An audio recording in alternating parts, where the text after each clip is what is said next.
c'est venu d'une commande, mais sur un sujet qui me tient à cœur. Myriam Revaud-Dallon, qui, me parlant de sa collection, dont j'appréciais beaucoup certains titres, m'a dit « Mais pourquoi tu ne ferais pas quelque chose sur le roman ?» Le challenge, c'était de s'adresser à des adolescents. En commençant assez tôt d'ailleurs. Je considère que ça commence à la dernière année de l'école primaire, disons juste avant le collège. Et j'en ai fait l'expérience dans une classe de CM2 à Aix-en-Provence. Ça marche très très bien avec eux. Et puis ça peut aller très loin. Ça peut aller jusqu'au lycée. Ça peut même, à mon avis, aller en première ou deuxième année d'études de lettres. Et j'irai encore plus loin, je l'ai vu aussi, ça s'est confirmé, pour des professeurs de lettres, en formation ou déjà en exercice.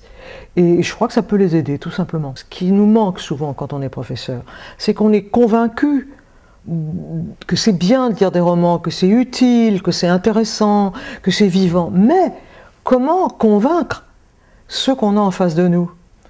Ah, parce que nous, on est convaincus. Je leur dis souvent aux professeurs, mais vous êtes d'accord, vous êtes convaincus. Est-ce que vous... Ah oui, c'est vrai. Comment le faire passer, ça? Alors du coup, je me suis dit, je vais au fond le faire sous forme de dialogue. Parce que souvent, ça m'est arrivé, soit comme auteur dans une librairie, soit comme professeur avec des élèves, soit dans d'autres situations, qu'on me dit, oui, mais moi, le roman, ça me fait rien, moi, ça me dit rien. Oui, d'accord, vous pensez que c'est bien parce que vous êtes prof ou parce que vous êtes écrivain. Moi, ça me dit rien. Donc, cherchez des arguments. Et je crois que des professeurs m'ont dit que ça leur donnait des arguments, mon livre. Alors, je suis très contente, voilà. Alors, du coup, j'ai fait un dialogue en me disant, mais quand on est un enfant, ou un adolescent, ou un grand adolescent, on n'a pas les mêmes points de vue. Et voilà pourquoi j'ai mis en scène une jeune femme, écrivain, et ses neveux, l'âge de l'école primaire, l'âge du collège et la fin du lycée. Au fond, les points principaux, c'est que pour quelqu'un, le roman, il existe, mais on ne pense pas qu'il y a quelqu'un qui l'a écrit. Et comment ça se passe d'écrire un roman? Moi, je vais souvent dans des collèges, et les enfants dans le collège me disent « Madame, d'où ça vous vient l'idée? D'où il vous vient votre personnage? Où est-ce que vous l'avez trouvé ?» Beaucoup me disent « Vous l'avez trouvé sur Internet? Vous l'avez inventé? C'est pas possible, elle existe. » Alors je dis « Non. » Et c'est pourquoi je fais dire à ce personnage qui est l'auteur, hein, au fond, ça s'est imposé à elle.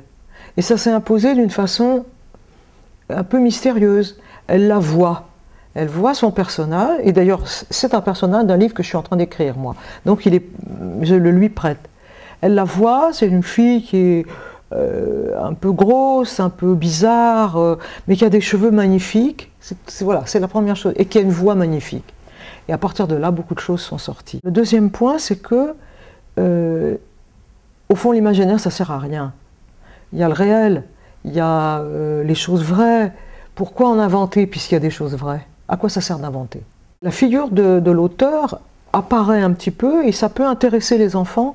Penser que l'auteur c'est quelqu'un qui est un peu comme eux, qui est un peu enfant, qui aime raconter des histoires, qui ment, mais que mentir, non seulement c'est pas mal, mais c'est même bien quand on est un auteur. Alors ça, évidemment, les enfants, et les adolescents aussi, ça leur plaît bien. Voilà, c'est tout cela que je voulais sortir du livre, faire sortir du livre, rendre l'action d'écrire vivante, un peu mystérieuse.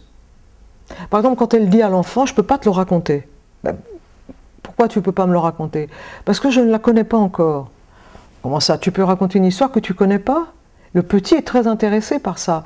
Et l'auteur lui répond non, au fur et à mesure que je vais la raconter, il va me venir de nouvelles idées autour de ce personnage. Mais ce n'est pas tout fait à l'avance.